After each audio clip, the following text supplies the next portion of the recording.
Good evening, sir. Good evening, sir.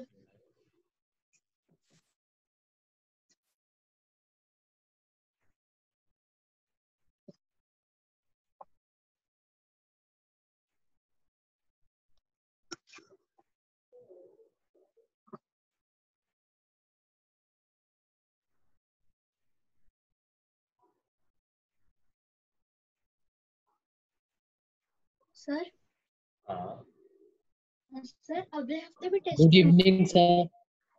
Good evening. क्या आ रहा हूँ? सर अगले हफ्ते भी टेस्ट नहीं होंगे? हाँ अगले हफ्ते नहीं हो पाएगा ना।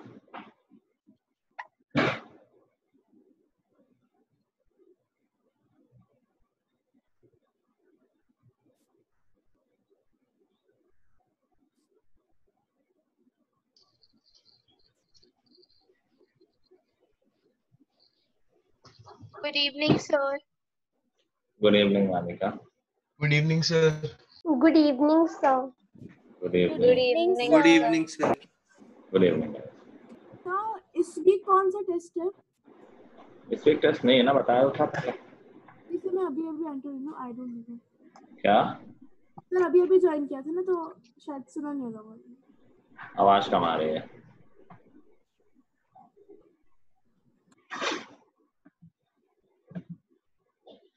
क्या बोल रहे हो? फिर से बोलना वृत्ति, थोड़ा तेज।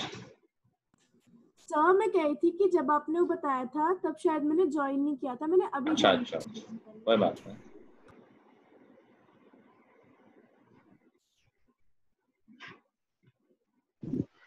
Good evening sir. Good evening, everyone. Just give me a moment.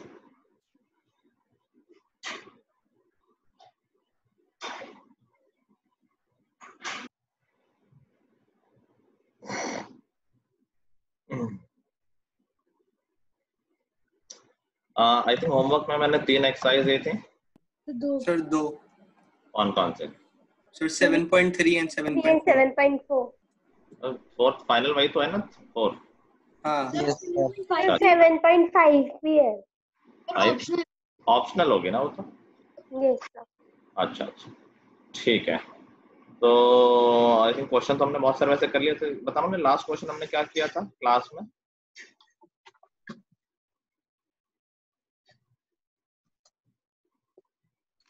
So in this given figure, side AB, सब book का question था. In the given figure, side AB and BC of triangle ABC are extended to point P and Q. अच्छा अच्छा, inequality वाला question. Yes, sir.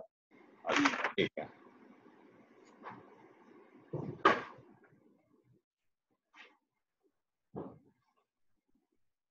Sir आज नया chapter start करेंगे हम? नहीं बस डाउट्स कर लेते हैं, चैप्टर को फिनिश करते हैं। एनीवे चलो डाउट्स पूछना शुरू करो। So question 6, exercise 7.4. Question number 6।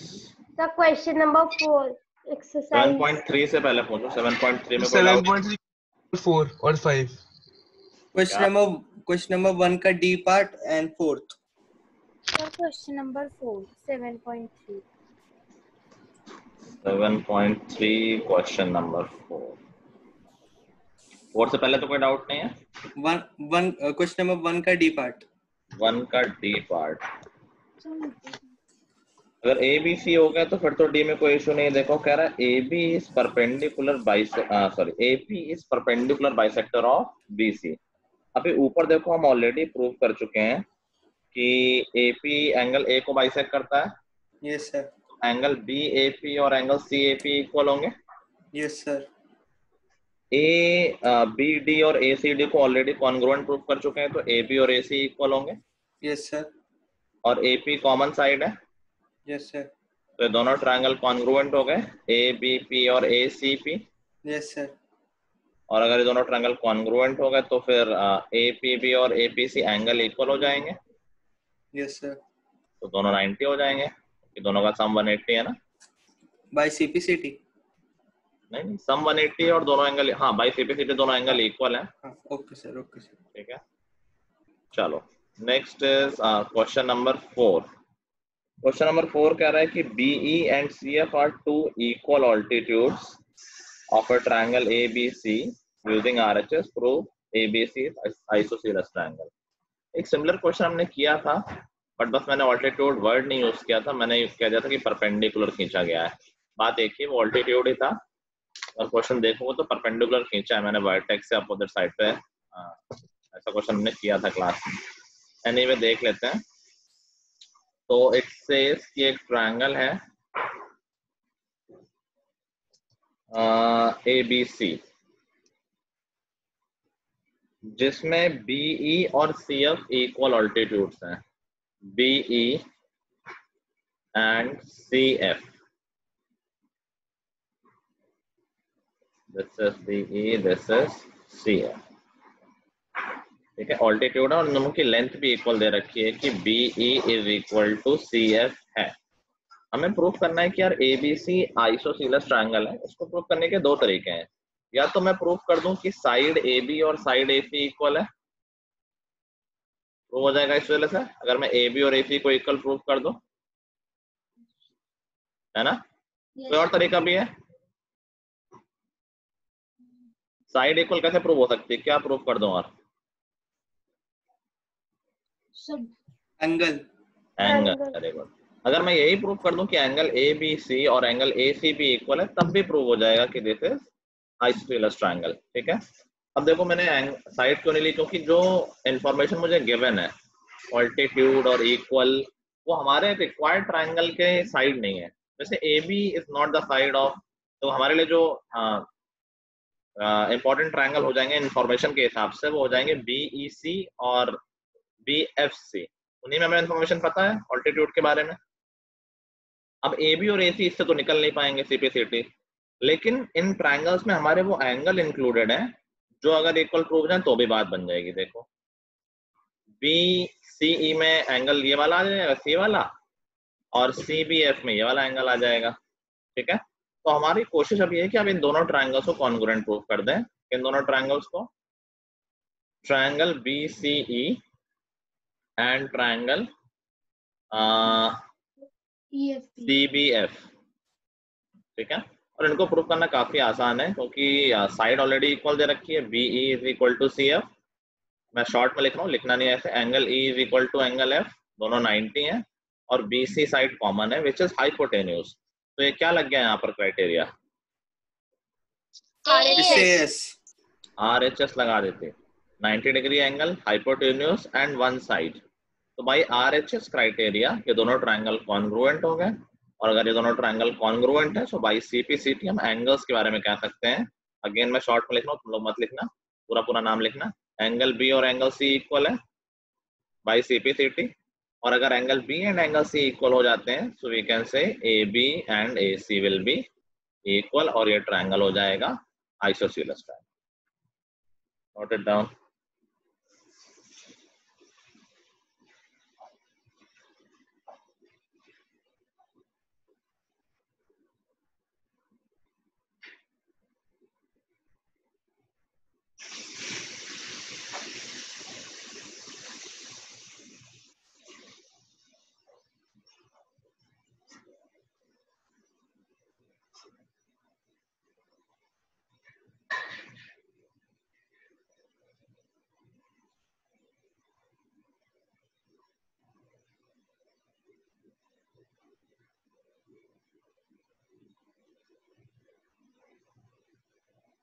Sir हाँ सर इसमें angle E equals to angle F equals to 90 degree होगा ना? कौन सा? Sir angle E equals to angle F equals नहीं टू होने पे मैं मना कर रहा हूँ, ऐसा नहीं लिखना होता, पूरा नाम लिखना angle BEC is equal to angle CFB 90 degree. हाँ सही बात। कोई शॉर्ट में नहीं लिखेगा, मैं एग्जाम नहीं दे रहा हूँ, तुम्हें एग्जाम देना, इसलिए मैं शॉर्ट में लिख रहा हूँ, तुम्हें नहीं लिखना बिल्कुल भी। Okay sir. Okay sir.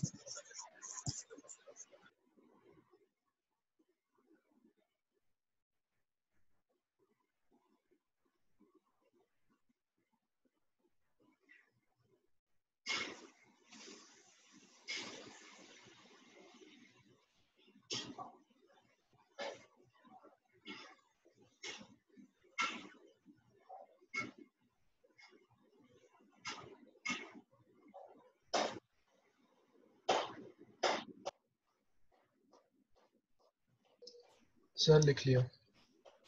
लिख लिया सबने? चलो Yes, नेक्स्ट sir. आओ। Sir 7.4 question number 1। 7.3 में और कोई डाउट तो नहीं? हम 7.4 question number 1 And question 6. Okay.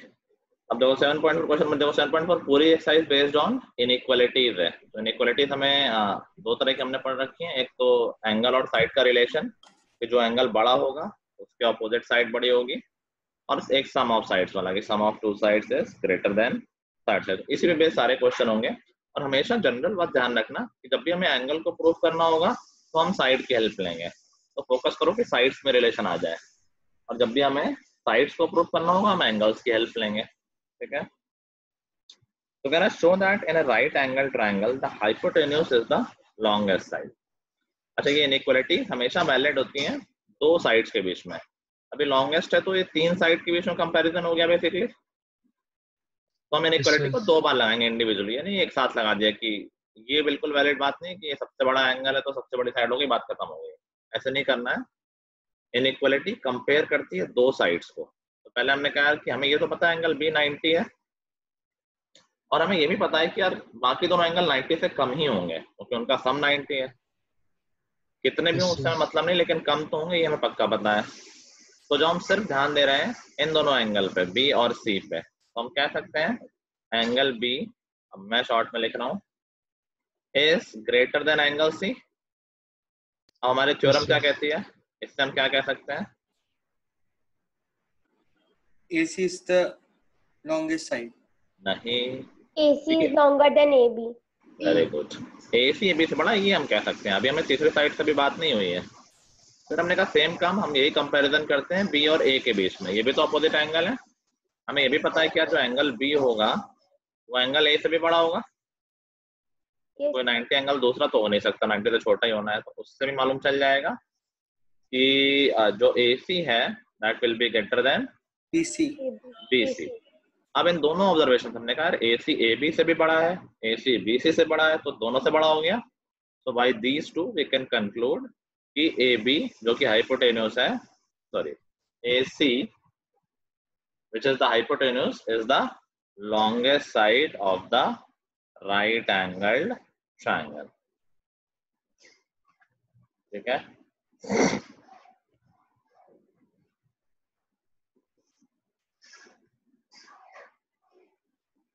Sir, हाँ, the question 4. आते हैं, पहले नोट कर ले तुम। Okay. सर हाँ, आपने एक थ्योरम लिखवाई थी जिसमें सर हमने ये प्रूफ किया था कि इसमें अगर angle ABC is will be greater than side AC। Angle और साइड कंपेयर थोड़ी कर सकते हैं, क्या बात कर रहे हो? एंगल एंगल से बड़ा होगा, साइड साइड से बड़ी होगी। अच्छा,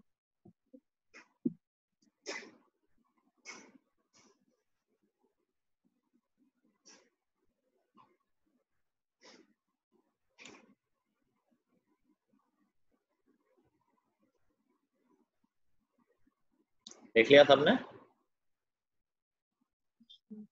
Yes, sir. चलो next out. The question number 4. Question 6। 3 सबका हो गया? Yes, sir.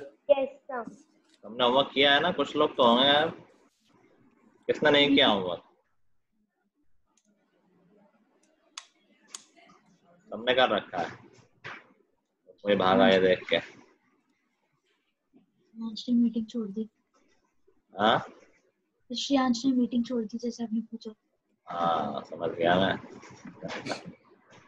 anyway, चलो question number 4 is a good question. Question number 4 किसी ने कर लिया है क्या? यस किसी का नहीं हुआ? सर, मैंने किया। आरो का हो गया। ओके, एक मिनट में डायग्राम बना लो फिर बताना।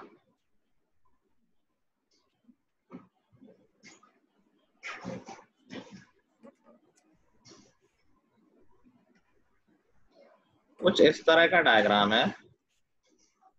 एक क्वाड्रिलेटरल बन रखा है और let's label it A B C and D। Now it is saying कि AB and CD are respectively the smallest and longest side. है ना, AB इसमें सबसे छोटी है ये बता रखा है और CD सबसे बड़ी है ये भी बता रखा है। हमें प्रूफ करना है कि जो एंगल A है वो C से बड़ा है और एंगल B है वो D से बड़ा है। चलो बताओ आरो। सर मैंने करा है sir, angle BEC is equal to angle CFB। E और F कहाँ है?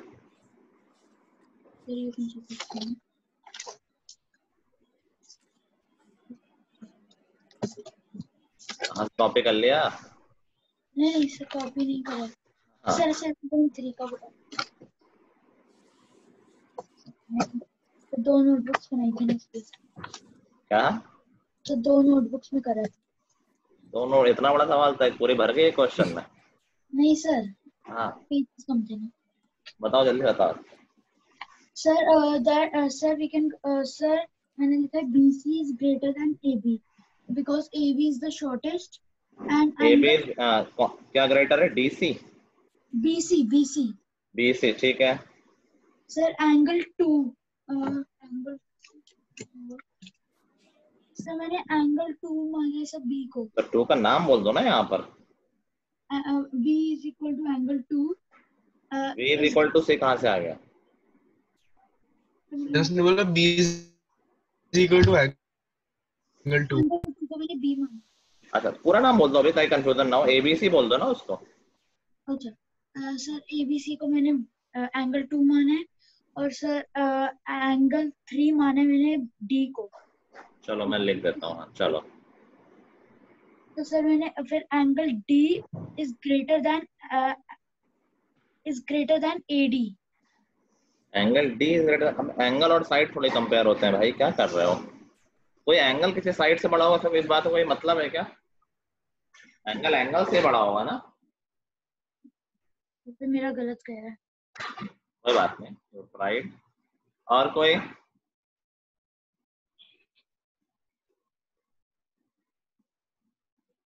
चलो मैं हिंट दे रहा हूँ, उसके बाद सब लोग ट्राई करो। हम क्या करेंगे, ए और सी को ज्वाइन कर देंगे। अब देखो ऐसा क्यों किया गया कि जो हमारी इनइक्वालिटीज हैं ये क्वाड्रिलेटरल में थोड़ी ना वैलिड है। हमारी इनइक्वालिटी तो ट्रायंगल में लगती है ना, तो पहले ट्रायंगल तो बनाओ।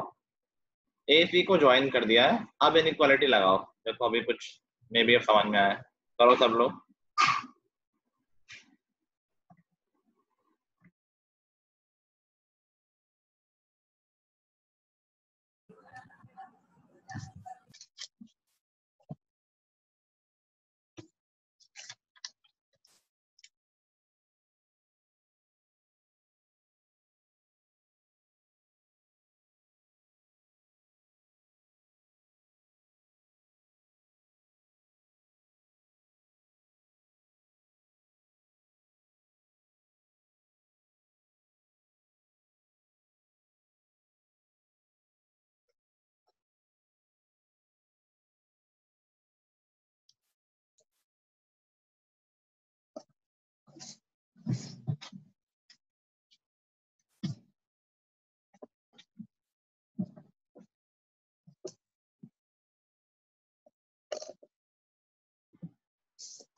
आ रहा है किसी को?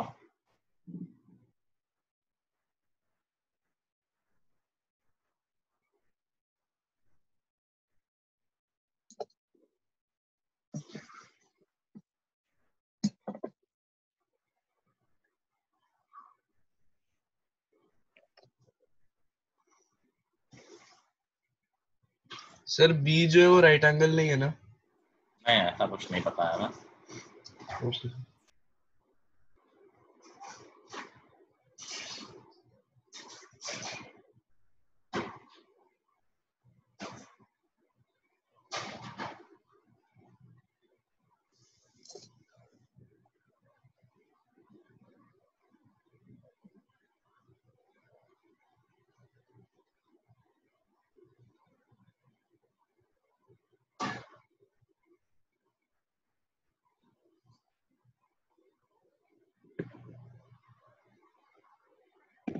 सर हाँ एक चीज है, मतलब अब ट्राई करने के लिए सर, ट्रायंगल एबीसी जो है उसमें हमें पता है नहीं मतलब देखने से तो ये लग रहा है कि एंगल बी सबसे ज्यादा बड़ा है, वो है ऐसा? ऐसे थोड़ी बात करना, जो गिवन इन्फॉर्मेशन उसका तो यूज करो। सर इसमें मतलब ऐसे हो सकता है ना, because AB is the smallest side, so angle C is the smallest angle, and then BC is greater than. दो में कंपेयर कर, तीनों में क्यों करने लगते हो? स्मॉलेस्ट क्यों बोल रहे हो? दो की बात करो। हमें देखो एंगल सी, हाँ smaller, बोलो। then BC is greater than AB, ठीक है, so angle A is greater than angle C. पूरा नाम लेना, लेकिन हाँ ठीक है, सही बोल रहे हो, बिल्कुल ठीक बोल रहे हो। And sir, then we will join B and D, and नहीं अभी then जरूरत नहीं, करो अभी यही काम दूसरी तरफ भी करो, ट्रायंगल ACD में। yes sir, angle D मतलब line DC is the longest line, then angle A is the largest angle, and then AD is smaller than बिल्कुल BC. बिल्कुल सही बोल रहे हो, इससे आ जाएगा, लेकिन तुम अभी कई बार लॉन्गेस्ट और ये सब बोल रहे हो मत। दो का कंपैरिजन है तो इसमें लॉन्गेस्ट वगैरह यूज नहीं करेंगे, और स्मॉल में बिल्कुल ये एंगल ए नहीं बोल सकते, कई एंगल बन रहे हैं ओके ए पर, ठीक है। लेकिन बिल्कुल सही सोचा है विदुषी ने। If you see in triangle ABC, हमें ये तो पता है कि यार AB स्मॉलेस्ट साइड है, जब स्मॉलेस्ट है तो सबसे ही छोटी है, तो हम कह सकते हैं कि जो AB होगी वो BC से छोटी होगी, और अगर AB BC से छोटी है तो by theorem we can say angle opposite to AB will be smaller than angle opposite to BC। AB का अपोजिट एंगल है एंगल ACB, वो छोटा होगा इससे एंगल BAC से, वी कैन से दैट। अब एग्जैक्टली सेम काम हम इस ट्रायंगल में करेंगे। इस ट्रायंगल में हमें क्या पता है कि CD जो है वो लॉन्गेस्ट साइड है, तो हम कह सकते हैं यार लॉन्गेस्ट है तो AD से तो बड़ी होगी ही होगी, CD will be greater than AD। और फिर वही लॉजिक कि जो CD के अपोजिट एंगल है दैट इज एंगल BAC। हाँ, जो AD का अपोजिट एंगल है जो कि है यहाँ पर DAC। कुछ गड़बड़ हो रहा है, AD का अपोजिट एंगल DAC कहाँ, क्यों उल्टा बोल रहे हो? DCA will be less than angle CAD या DAC, आप इस साइड बोल सकते हैं, ठीक है। अभी देखो अगर ये बताओ मैं इन दोनों इनइक्वालिटीज को ऐड कर दूं तो इनइक्वालिटी के साइन में कोई दिक्कत आएगी क्या? देखो दोनों लेफ्ट हैंड साइड में दोनों क्वांटिटीज छोटी हैं, राइट हैंड साइड में दोनों क्वांटिटीज बड़ी है, छोटा ऐड होगा, बड़ा ऐड होगा, तो क्या इनइक्वालिटी वैसे ही रहेगी? छोटा प्लस छोटा ही रह जाएगा और बड़ा प्लस बड़ा हो जाएगा। एग्रीड? हम कह सकते हैं कि अगर हम दोनों लेफ्ट हैंड साइड जोड़ दें छोटे साइड वालों के और राइट हैंड साइड जोड़ दें तो दोनों बड़े हैं, तो दोनों बड़े का सम बड़ा ही आएगा छोटे प्लस छोटे के सम से, कह सकते हैं हम ऐसा। ये इनइक्वालिटी अभी भी लगी रहेगी, बस छोटा प्लस छोटा तो बड़ा हो जाएगा, तो बड़ा प्लस बड़ा भी तो हो रहा है। मतलब ये लिखा है 3 is less than 5 और लिखा है 7 is less than 10, तो हम कह सकते हैं ना यार 3 + 7 छोटा होगा 5 + 10 से। Yes sir. छोटे में छोटा ऐड किया, बड़े में बड़ा ऐड किया, तो कुछ चेंज होने का मतलब ही नहीं है, छोटा ही रह जाएगा और बड़ा हो जाएगा। एग्रीड? Yes sir. और ACB और DCA मिलके देखो क्या हो जाएंगे, देखो डायग्राम से, ACB और DCA मिलके क्या बन जाएंगे? Sir angle A is greater than angle C। पूरा एंगल बन जाएगा C।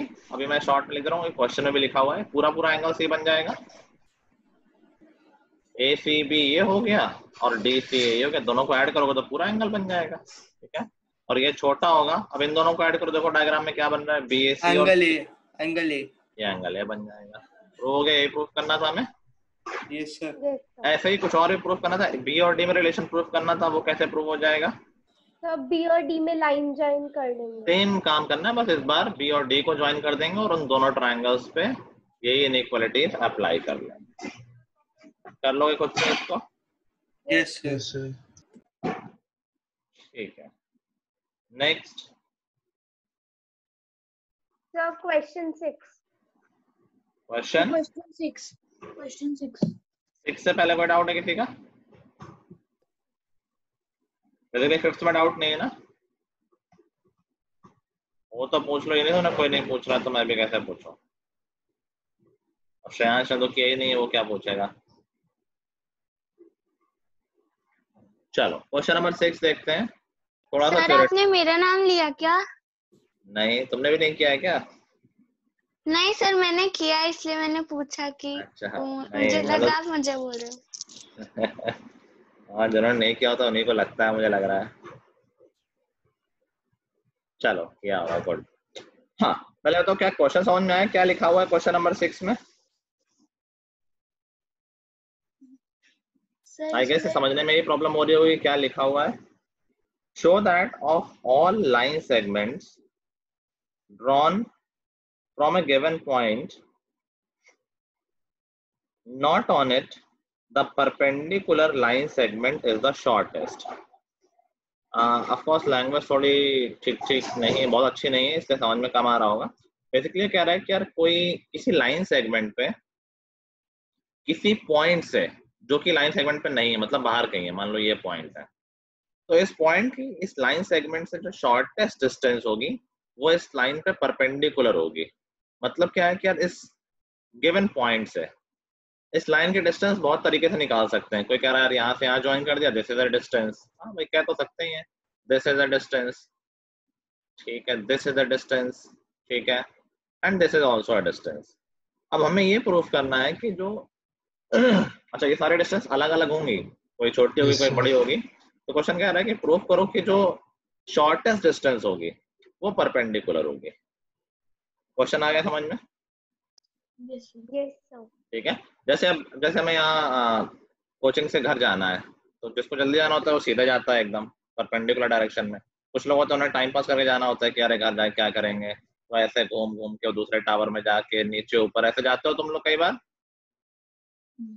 तो वो भी एक डिस्टेंस है। Of course that is not shortest, ठीक है। सिमिलरली यहाँ पर ये सारी ही डिस्टेंस है। नाउ शॉर्टेस्ट डिस्टेंस तो फिक्स वाली है, ये वाली जो हो गई, मतलब अभी हमें प्रूफ करना है, पता नहीं है। उसको प्रूफ करने के लिए थोड़ा सा इसमें लैंग्वेज का ध्यान रखना है। लैंग्वेज का कैसे ध्यान रखना है? मान लेते हैं पॉइंट P है और हमने कहा कि हमने एक परपेंडिकुलर ड्रॉप कर दिया है, इसको O मान लेते हैं, और मान लो ये S T U ऐसे इनफाइनाइट पॉइंट हो सकते हैं, कोई पॉइंट ले ले कोई। हमें प्रूफ Yes, करना है sir. कि जब जो PO है वो सबसे ही छोटा है, कोई पॉइंट ले लो, PT ले लो, PS ले लो, PU ले लो, तो हम क्या करेंगे, अब थोड़ा सा ये नई चीज आ रही है तुम्हारे सामने लैंग्वेज के टर्म में। हमने कहा कि T is any other point, let T be any point on line segment का नाम दे देते हैं AB on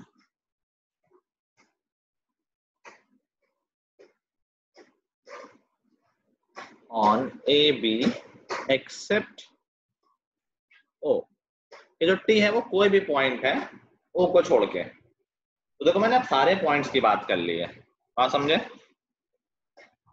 मैंने Yes, कहते हैं sir. T कोई भी पॉइंट है AB पर एक्सेप्ट हो, तो बेसिकली अब मैं बात कर रहा हूँ, मैंने सारे, अब मैं जो भी बात करूंगा वो सारे पॉइंट्स के लिए वैलिड हो जाएगी। तो अगर मैंने किसी एक पॉइंट T के लिए ये बात प्रूव कर दी, कोई भी बात प्रूव कर दी, वो हर पॉइंट के लिए वैलिड है, क्योंकि मैंने कहा T कोई भी जनरल पॉइंट तुम्हारा जहां मन हो वहां ले लो। क्योंकि मैं जो लिखने जा रहा हूँ, जो कहने जा रहा हूँ, वो हर एक पॉइंट के लिए वैलिड है, इसलिए हर एक पॉइंट के लिए प्रूव हो जाएगा। ठीक है, इसको जनरलाइजेशन बोलते हैं कि हमने जनरलाइज कर दिया है। हमने T कहा कोई भी ले लो, सब में वैलिड है जो हम बात कहने जा रहे हैं उसके लिए। बात सबको समझ में आ रही है? सर एक चीज पूछनी थी पूछो। सर। तो फिर तो मतलब जो हमने 7.4 का क्वेश्चन नंबर 1 किया था वो भी तो ऐसी तरीके का था, मतलब वो इस तरह का कहा था? नहीं सर, क्योंकि अगर हमें वो पता है 90 डिग्री है ना, तो हमें पता है कि एंगल T और एंगल P 90 से कम है, तो हमें पता है कि PT जो है वो लॉन्गेस्ट साइड है। चल तुम इस तरह कर, हाँ हाँ बिल्कुल बिल्कुल बिल्कुल सही कह रहे हो। और फिर उससे ये भी पता लग जाएगा कि PO सबसे कम है, सबसे छोटी है। बिल्कुल बिल्कुल सही बोला। अच्छा सबको ये बात समझ में आ गई जो मैंने जनरलाइजेशन वाला कॉन्सेप्ट बताया? क्योंकि मैंने T को कोई फिक्स पॉइंट नहीं बोला, मैंने कहा ये हर एक पॉइंट को रिप्रेजेंट कर रहा है, ये जनरल पॉइंट को रिप्रेजेंट कर रहा है। तो जो इस पॉइंट के लिए बात वैलिड है वो सारे पॉइंट्स के लिए वैलिड है। ठीक है, तो हमने T को कहीं भी ले लिया, जैसे मैंने यहाँ लिख दिया है, तुम कहीं भी लिख दो, कोई फर्क नहीं पड़ता, सबके लिए सेम रिजल्ट आएगा। ठीक है, तो अगर मैंने T यहाँ ले लिया और मैंने कहा अब देखो ट्राइंगल PTO एक राइट एंगल ट्राइंगल है, क्योंकि PO तो परपेंडिकुलर खींचा ही गया है, तो हम कह सकते हैं कि यार यहाँ पर एंगल PTO बड़ा होगा, नहीं छोटा होगा। छोटा होगा एंगल POT से, क्योंकि POT 90, इससे बड़ा एंगल तो हो नहीं सकता एक ट्रायंगल में, अगर एक एंगल 90 ऑलरेडी है तो अगर POT बड़ा है एंगल तो उसके अपोजिट साइड भी बड़ी होगी, दैट मींस PO छोटा होगा PT से, ठीक है। And this is valid for every point in the line segment except O, तो मतलब PO हर एक पॉइंट से छोटा है, हर एक पॉइंट के डिस्टेंस से तुम P कहीं भी ले लो, which ultimately proves कि PO is the shortest distance between point P and line segment AB, ठीक है। इसके बाद अगर लैंग्वेज तुम नहीं लिख पा रहे हो तो मैं लिख देता हूं, this is valid for every point T in AB, hence PO is the shortest distance, PO is the shortest distance between point P and line AB, ठीक है। यहाँ से प्रूव हो गया जो परपेंडिकुलर, PO को ब्रैकेट में परपेंडिकुलर भी लिख सकते हैं कि PO डिस्टेंस क्या है, एक्चुअली परपेंडिकुलर डिस्टेंस ही है, तो इससे प्रूव हो गया कि जो परपेंडिकुलर डिस्टेंस होती है वो किसी पॉइंट से किसी लाइन के बीच में शॉर्टेस्ट डिस्टेंस होती है।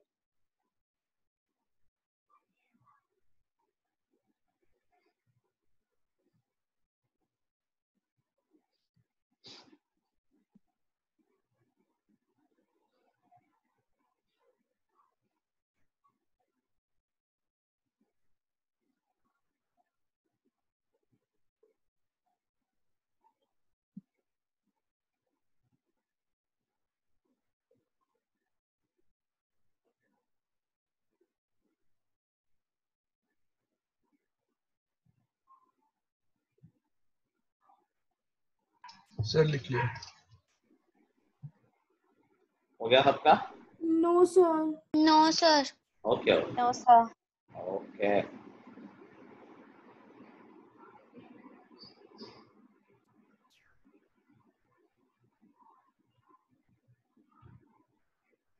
सर इस चैप्टर की शीट भी अपलोड होगी क्या?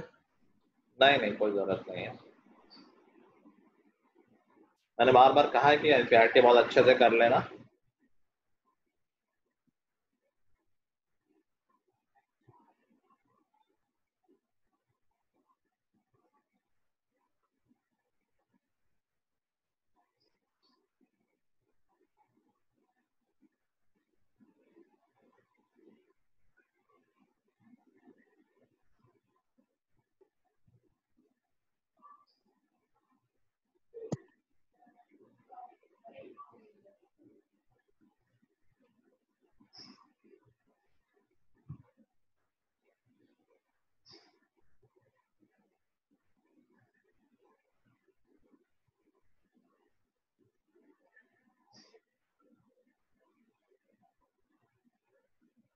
सर हो गया।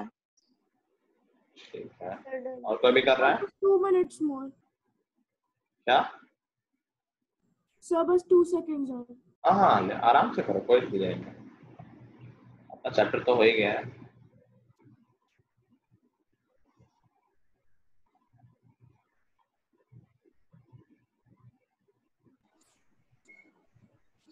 सर हाँ यस सर डन। सर हमको कैसे पता कि PT लॉन्गर है PO से? एंगल से देख के बताया ना, थ्योरम तो लगाया, ये एंगल तो पता है हमें। Yes sir. तो जो एंगल बड़ा है उसके अपोजिट साइड बड़ी होगी, वही तो यूज किया हमने। Okay sir. ठीक है, ओके सर। ये आज वो क्लास में नहीं है सक्षम,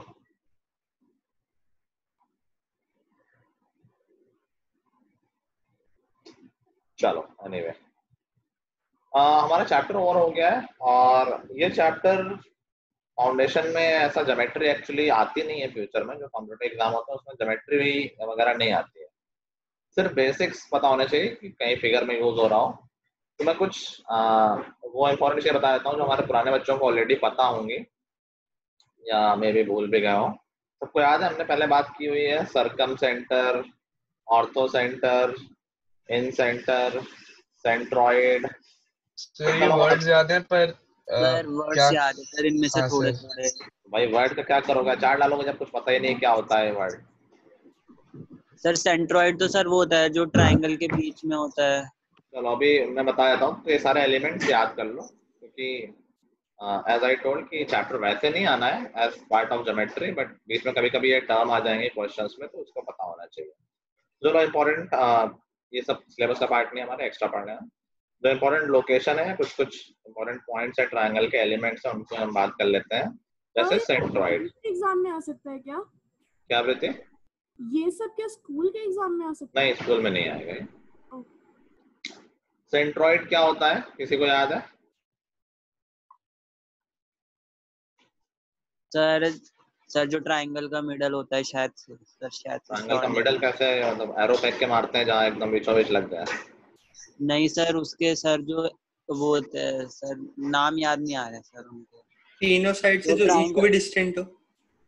सर जो ट्रायंगल को दो हिस्सों में डिवाइड करते हैं सर, उनको क्या कहते हैं? दो हिस्से में लाइन। वो मीडियन। सर जो ट्रायंगल को इक्वल हिस्सों में डिवाइड करते हैं, वो जब एक पॉइंट पे मिलते हैं, वो तीनों जो होते हैं उसी को कहते हैं सेंट्रॉइड। वो तीनों। चलो आई थिंक वैसे सही बोल रहा है। आई गेस मीडियन बोलना चाह रहे हो तुम। तो देखो ट्रायंगल में इनफैक्ट हम पहले ये बेसिक चीजें याद कर लेते हैं। सबको याद है मीडियन क्या होता है? Yes sir. क्या होता है? दो हिस्सों में डिवाइड कर दे। नहीं, आपको बता सकता है अच्छे से? सर जो ट्रायंगल के एक एंगल से मतलब एक साइड से स्टार्ट होता है और उसकी ऑपोजिट साइड के सेंटर में लाइन जो आती है वो। अच्छे से कोई नहीं बता रहा है। तो ट्रायंगल को 2 इक्वल पार्ट्स में डिवाइड कर दे। ये तुमने नई बात बता देना, ध्रुव तो ये बोल ही नहीं रहा था। सर जो वर्टेक्स से शुरू होता है और दूसरे और साइड के मिडल में जाके एंड होता है। ठीक है ठीक है ठीक है। लाइन सेगमेंट मैंने बहुत अच्छे से लिखवाया हुआ है, तुम लोग पता नहीं क्या करते हो। Line segment joining vertex to the midpoint of opposite side, इसको हम बोलते हैं मीडियन। ठीक है, क्वेश्चंस में तो आते हैं, यूज भी होता है, बट कम आता है तो हम लोग यूजली भूल जाते हैं और एग्जैक्टली बोलना भी नहीं जानते हैं। एक लाइन सेगमेंट जिसको हम वर्टेक्स से ज्वाइन करते हैं अपोजिट साइड के मिड पॉइंट पे, उसको हम बोलते हैं मीडियन। अच्छा, ऑल्टीट्यूड क्या होता है? Sir the height of the triangle. Height of the sir height. इस तरह से बोलना है, पता नहीं क्या है। अरे तुम तो एटलीस्ट पुराने हो, तुम्हें तो अच्छे से आना चाहिए। तुमको दो दो बता चुका हूँ मैं एटलीस्ट 7th में और 8th में। आरओ भी तो पुराने ही है वैसे। ऑल्टीट्यूड कैसे बताते हैं, कैसे डिफाइन करते हैं?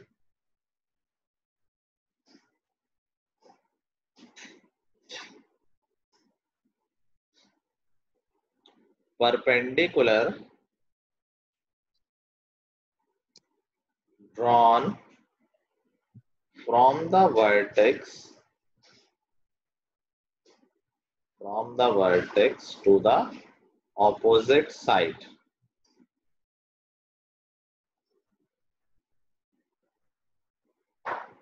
ठीक है, परपेंडिकुलर जो हम वर्टेक्स से ड्रॉ करते हैं अपोजिट साइड पर, उसको हम बोलते हैं altitude of the triangle.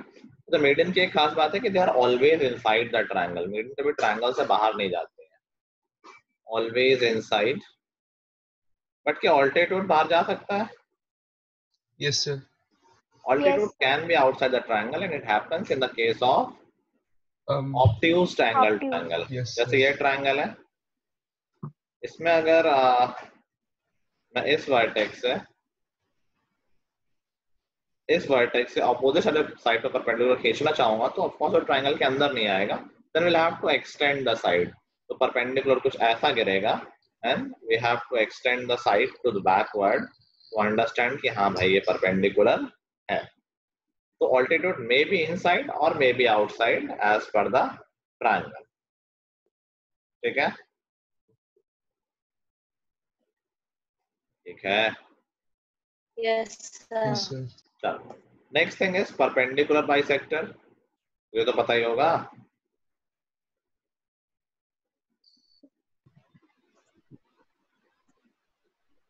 Sir जो 90 डिग्री में डिवाइड करते हैं। 90 डिग्री में डिवाइड करते हैं, डिवाइड कैसे करते हैं 90 डिग्री में? सर मतलब एक तरफ 90 डिग्री, दूसरी तरफ भी 90 डिग्री, तो डिवाइड हो गया। A perpendicular drawn from a vertex to opposite side which makes 90 degree. Perpendicular जब बोल दिया तो 90 ही बनाएगा ना, उसमें अलग से क्या बोलना which makes 90 डिग्री। ठीक है। ये तो तुमने ऑल्टीट्यूड ही बोल दिया, नया क्या है इसमें? So which divides a triangle into Which divides The triangle into two equal halves. Median क्या करती है फिर?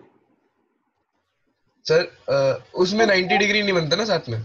equal linear pair, equal linear. फिर तो सर ये वही चीज है, बस नाम में इन्होंने एक वर्ड एक्स्ट्रा लगा सर सर एल्टीट्यूड और मीडियन दोनों मिला के परपेंडिकुलर बाइसेक्टर बनता है, ऐसा कुछ। sir diagonals that bisect at 90 degree. Diagonal कहाँ से आ गया ट्रायंगल में? वैसे परपेंडिकुलर बाइसेक्टर एक लाइन का होता है, ट्रायंगल का नहीं होता है। सो अ लाइन मेकिंग, या परपेंडिकुलर लिख देते हैं, perpendicular, a line perpendicular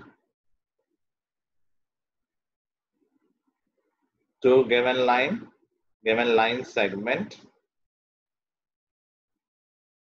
passing from its midpoint or dividing it into two equal parts।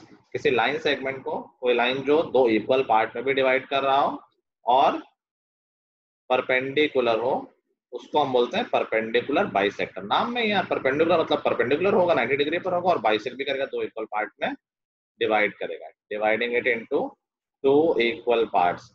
इसमें डिफरेंस ऊपर से इसमें क्या, इस डेफिनेशन में क्या डिफरेंस दिख रहा है तुम लोगों को? कुछ एक इंपॉर्टेंट डिफरेंस दिख रहा है क्या सर किन चीजों के बीच में? परपेंडिकुलर बाइसेक्टर में और ऊपर के दोनों में। सर परपेंडिकुलर बाइसेक्टर लाइन का हो रहा है और वो ऊपर दोनों ट्रायंगल्स के हो रहे हैं। नहीं मीडियन ठीक है, ट्रायंगल का मतलब ट्रायंगल का एलिमेंट बोलते हैं, बट वो तो लाइन ही है। मीडियन भी एक लाइन है, ऑल्टीट्यूड भी लाइन है, परपेंडिकुलर भी लाइन है। दोनों अपोजिट साइड में हो रहे हैं पर वो गिवन लाइन सेगमेंट में हो रहे हैं। ठीक है, एग्जैक्टली तो नहीं, बट ठीक है। आई थिंक एक इंपॉर्टेंट बात है कि मीडियन और ऑल्टीट्यूड दोनों की डेफिनेशन में कहा था फ्रॉम द वर्टेक्स, वर्टेक्स से वो पास हो ही रही थी। लेकिन perpendicular bisector is not necessarily will pass through the vertex of the triangle.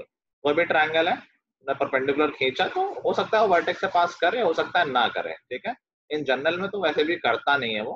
Perpendicular bisector का वर्टेक्स से कोई लेना देना नहीं है। जैसे यहाँ पर बेस लाइन के परपेंडिकुलर बाइसेक्टर की बात करें तो वो कुछ ऐसा होगा, नहीं जा रहा है वर्टेक्स से। दूसरे वाले की बात करें तो कुछ ऐसा होगा, नहीं जा रहा है वर्टेक्स से। तीसरे वाले से बात करें तो कुछ ऐसा होगा, ठीक नहीं बनाया है,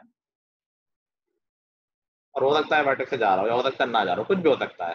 so it is not drawn from the vertex. बाकी दोनों देखो, मीडियन भी वर्टेक्स से स्टार्ट हो रही थी और ऑल्टीट्यूड भी वर्टेक्स से स्टार्ट हो रहा था, ठीक है। Yes. चलो एक और चीज है, that is angle bisector. Angle bisector क्या होता है? A line which divides an angle into two equal halves. जो एंगल को दो इक्वल पार्ट्स में डिवाइड करे उसको एंगल बाइसेक्टर बोल देंगे। तो ये मैं नहीं लिख रहा हूं।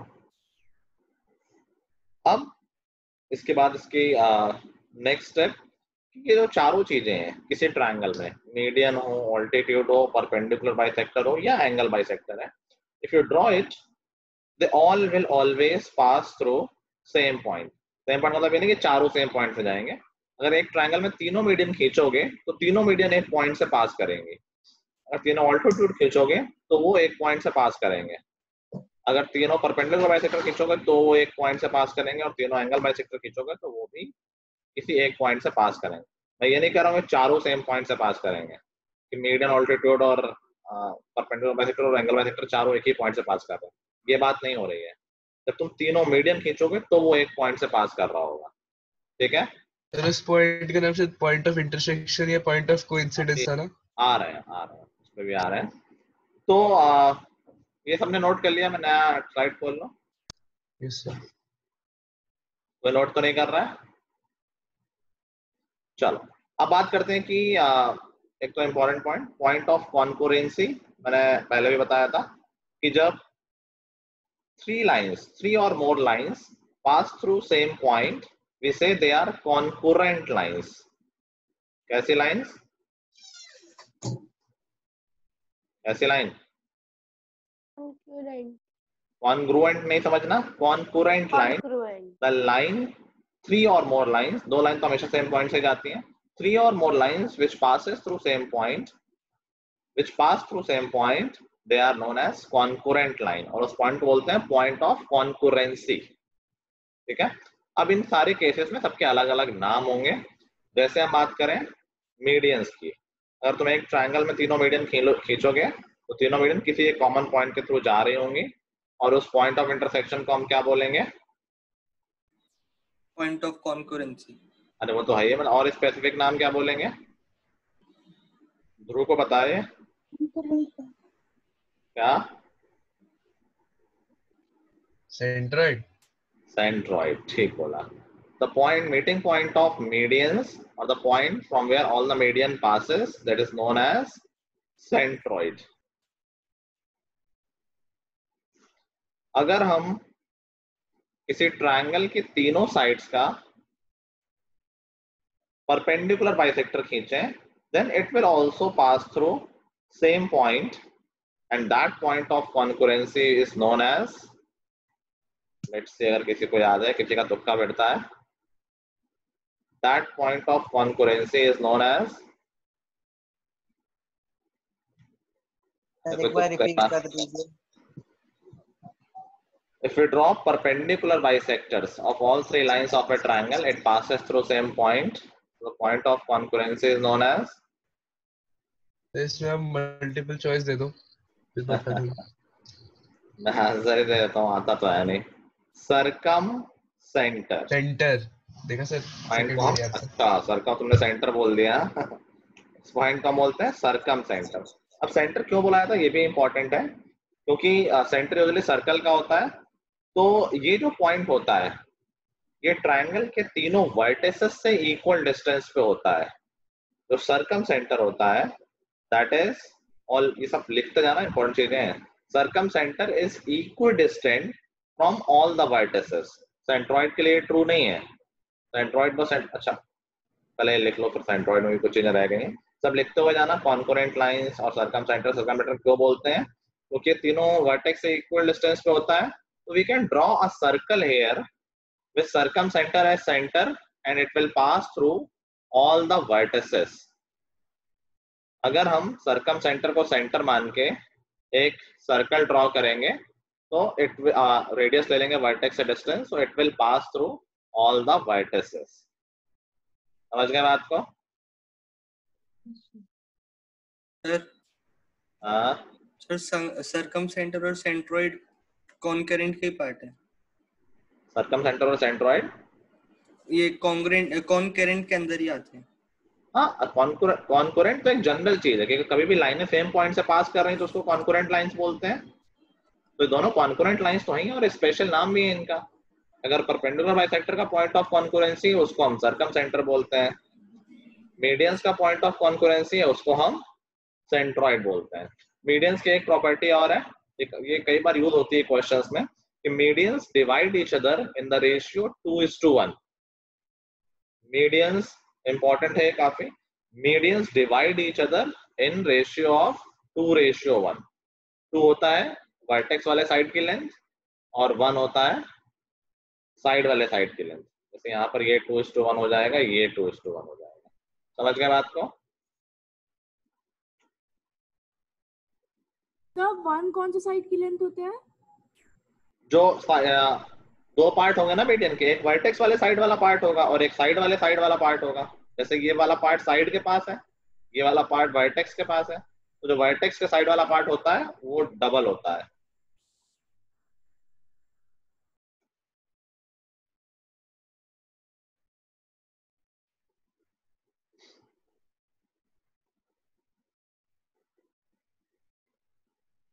नोट कर लिया? मीडियन की प्रॉपर्टी यू नोट कर ली कि medians divide each other in the ratio 2:1, और सर्कम सेंटर में it is equidistant from all the vertices of triangle, and a triangle a circle can be drawn with the circumcenter as center which passes through all the vertices of triangle.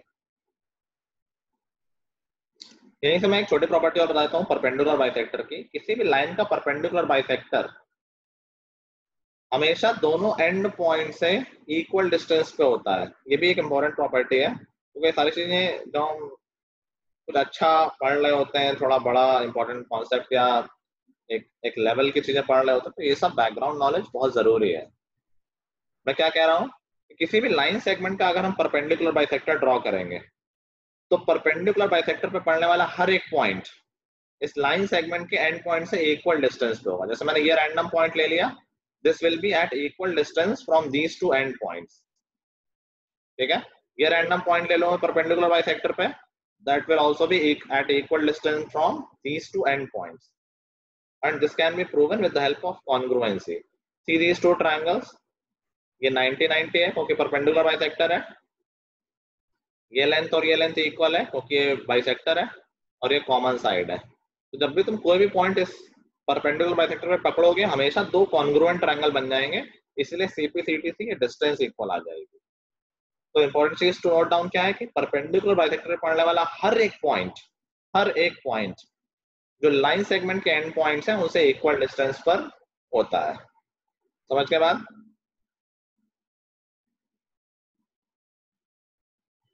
समझ गए? बोलो भाई, कुछ ज्यादा information तो नहीं दे दी है एक साथ? बाकी लोग समझ पक्का? मैंने यही प्रॉपर्टी यूज करके बोला है कि ये तीनों वर्टेक्स से इक्वल डिस्टेंस पे होगा। देखो कैसे, थोड़ा और बात कर लेते हैं इसकी। ABC मान लो ये O है। अब देखो क्या मैं कह सकता हूँ ये जो पहला वाला ये दिस इज परपेंडिकुलर बाइसेक्टर और O is the point in the perpendicular bisector. तो क्या AO और CO इक्वल होंगे? हमने अभी तो पढ़ा है कि परपेंडिकुलर बाइसेक्टर पढ़ने वाला हर एक पॉइंट लाइन सेगमेंट के एंड पॉइंट से इक्वल डिस्टेंस पे होता है। तो A और CO इक्वल होंगे। AC का परपेंडिकुलर बाइसेक्टर पे तो O पॉइंट है। बोलो भाई। Yes sir. ओके, सिमिलरली क्या O AB के परपेंडिकुलर बाइसेक्टर पे भी पड़ रहा है? Yes sir. देखो इस पे O is a point in the perpendicular bisector of AB, तो ये पॉइंट भी A और B से इक्वल डिस्टेंस पे होगा, तो हम कह सकते हैं कि AO और BO भी इक्वल होंगे। ठीक है, अब AO और CO इक्वल हैं, AO और BO इक्वल है, तो ये तीनों आपस में इक्वल हो गए। AO is equal to BO is equal to CO। तो बेसिकली ये जो सर्कम सेंटर है इसीलिए हमारा तीनों वर्टिसेस से इक्वल डिस्टेंस पे होता है। क्लियर है? Yes sir. Yes sir.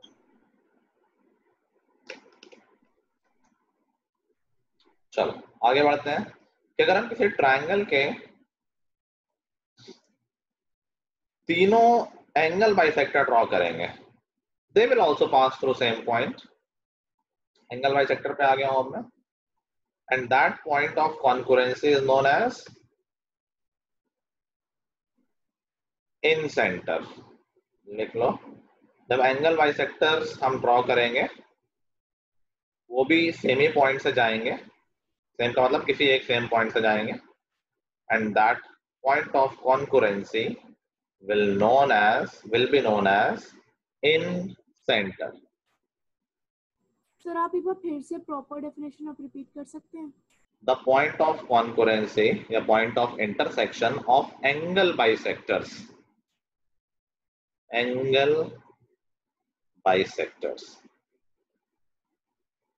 is known as in center।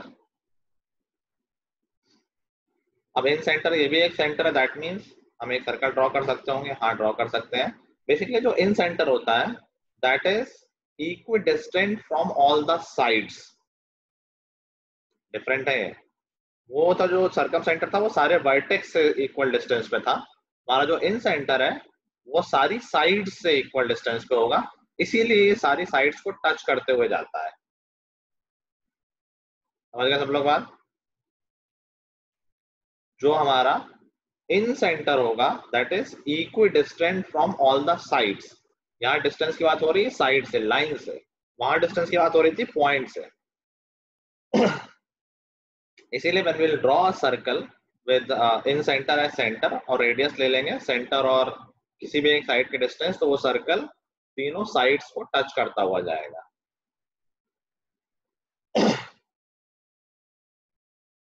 Clear है? Yes sir. Yes sir. इस सर्कल को हम बोलते हैं इन सर्कल। जैसे वो सर्कम सेंटर वाला था, उस सर्कल को बोलते हैं हम सर्कम सर्कल। तो कभी देखना कि सर्कम सर्कल इज ड्रॉन मतलब वो सर्कम सेंटर वाले की बात हो रही है, इन सर्कल इज ड्रॉन तो वो इन सेंटर वाले की बात हो रही है।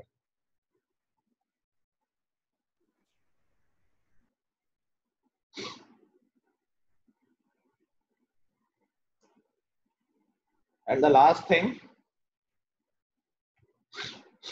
कि अगर हम ऑल्टीट्यूड खींचेंगे किसी ट्रायंगल की तीनों साइड पे, तो ऑल्टीट्यूड भी कॉन्करेंट होंगे, they will pass through same point and that point of concurrency is known as orthocenter. Ortho word use होता है यूजुअली परपेंडिकुलर के लिए, आगे बड़ी क्लासेस में आएगा तुम्हारे सामने। एक ट्रायंगल के हम तीनों ऑल्टीट्यूड खींचेंगे, they will pass through same point, they will be concurrent and that point of concurrency, that point of intersection is known as orthocenter. So basically the point of intersection of altitudes of all the sides of triangle is known as orthocenter.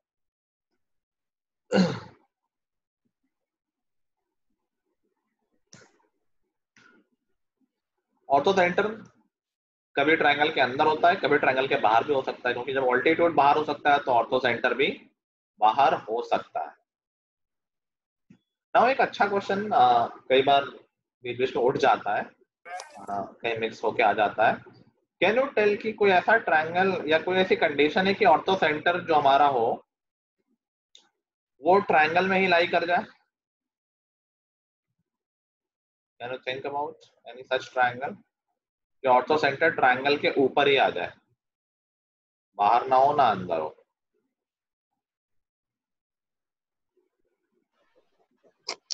नहीं sir. अरे बहुत easy है। Right angle triangle. Very good, right angle triangle. भाई right angle triangle में क्या side खुद ही altitude हो जाती है? सोच के देखो। Yes sir. Side itself is altitude, तो जो point of intersection of altitudes होगा वो ये वर्टेक्स ही हो जाएगा। तो कभी अगर बोल दे, इस तरह से क्वेश्चन आता है कि एक ट्रायंगल है जिसमें ऑल्टीट्यूड ट्रायंगल पे ही लाई करता है, तो जिसको नहीं पता है डेफिनेशन वो क्वेश्चन कहता है कि बहुत डिफिकल्ट, तो शुरू भी नहीं कर पाता है। जिसको पता है उसको पता है कि बस घुमा के बता दिया कि राइट एंगल ट्रायंगल।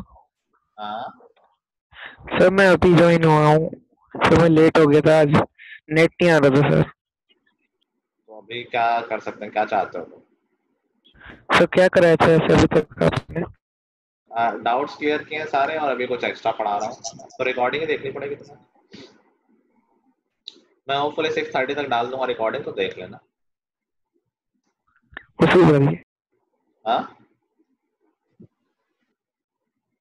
चलो, तो देखो अगर हम ए से ऑल्टीट्यूड खींचेंगे, परपेंडिकुलर खींचेंगे तो ए भी खुद ऑल्टीट्यूड हो गया, सी से खींचेंगे तो सी भी खुद ऑल्टीट्यूड हो गया, और ए अब बी से खींचेंगे ए सी पे तो ये ऐसा हो जाएगा। तो तीनों ऑल्टीट्यूड यही तो मिल रहे हैं बी पर। तो in case of right angle triangle the point of intersection of these perpendicular lines is actually orthocenter.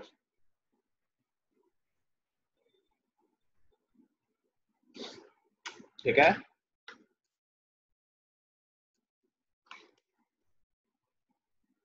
Yes sir.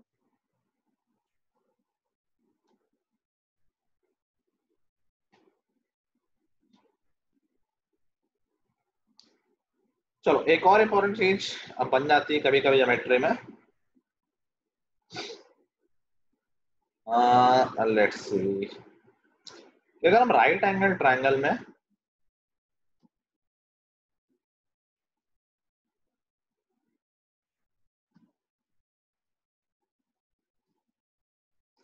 Right angle triangle में अगर हम कभी हाइपोटेन्यूज का मिड पॉइंट लेके एक सर्कल ड्रॉ करने की कोशिश करते हैं, अगर अभी तुम 6 चैप्टर सर्कल पढ़ोगे तब आ ही जाएगा। एनीवे चलो गेस करो, अगर मैं राइट एंगल ट्रायंगल में हाइपोटेन्यूज का मिड पॉइंट ले लूं, इसको सेंटर ले लेता हूं, ठीक है, यहाँ कंपास रखा और ये रेडियस ले ली जो हाफ आया है हाइपोटेन्यूज का, तो बताओ क्या ये सर्कल, चलो तुमने पढ़ा नहीं अभी, बेसिकली चलो ड्रॉ कर लो कि अगर हाइपोटेन्यूज के मिड पॉइंट को और हाफ ऑफ हाइपोटेन्यूज को रेडियस लेके सर्कल ड्रॉ करोगे तो वो यहीं से जाता है, तीसरे वर्टेक्स से जाता है। ये एक थ्योरम है, एक प्रॉपर्टी है, वो भी तुम चैप्टर सर्कल में पढ़ ही लोगे, अभी यहाँ पर सब डिस्कस हो रहा है तो मैं यही कहीं बता देता हूँ। सर अभी आपने क्या बोला, कुछ समझ नहीं अच्छे से। राइट एंगल ट्रायंगल में हाइपोटेन्यूज के मिड पॉइंट को अगर हम सेंटर ले लें, ओके सर, और एक सर्कल ड्रॉ करेंगे रेडियस लेके जो मैंने मार्क कर रखी है, तो वो जो सर्कल होगा ना वो तीसरे वर्टेक्स से होके जाएगा। बस और कुछ नहीं। ये इम्पोर्टेंट है भाई, पता नहीं जाएगा नहीं जाएगा पता थोड़ी ना होता है, मैं बता रहा हूँ कि जाएगा ही जाएगा। ओके सर, ठीक है, लिख लो भी, क्योंकि सब एक साथ लिखा हुआ तो एक साथ लिखा रहेगा, अच्छा रहेगा। ठीक है, so see this is all the extra information. इनकी बस डेफिनेशन याद रखनी, कोई तुम्हें प्रूव या कैसे क्या हो रहा है उसके कोई खास इंपॉर्टेंस नहीं है। अगर मीनिंग पता होता है तो क्वेश्चन हो जाता है, कोई बहुत ऐसे डिफिकल्ट क्वेश्चन नहीं आते हैं। प्रॉब्लम हो जाती है कि हमें याद नहीं होता कि किसको क्या बोलते हैं, इसलिए क्वेश्चन। चलो तो यहाँ पर हमारा चैप्टर ट्रायंगल्स कंप्लीट हुआ और तुम्हारी समर वेकेशन स्टार्ट हो रही है। As I told, there is no homework for the summer vacation. ये वेकेशन का मतलब है कि सर कल क्लास है, वो तो तुम्हारी फ्राइडे वाली क्लास है, वैसे भी मंडे से ऑफिशियली वेकेशन स्टार्ट है। तो जिन्होंने सब काम पूरा कर रखा है, अप टू डेट हैं बिल्कुल, so I would say कि have fun, पढ़ाई नहीं करनी तो मत करो, टीवी देखो, गेम खेलो, सो खाओ पियो, just take a break and come back with fresh energy. जिनका काम इनकम्प्लीट है, जिन्होंने लेट ज्वाइन किया है या कुछ छोड़ रखा है, so this is the time to cover it up. एक हफ्ते का टाइम है, बहुत होता है एक हफ्ता, इनफैक्ट ज्यादा ही है, संडे मिला लोगे तो 8-9 दिन, तो एक बार कवर कर लोगे तो फिर जब वापस आओगे तो you will be filled with the confidence and you will be able to go with along with us. ठीक है, चलो, so that's all guys, good bye, have a happy holidays, have fun. Thank you sir, Thank you, sir. Thank you, sir. Thank you, sir. Bye bye.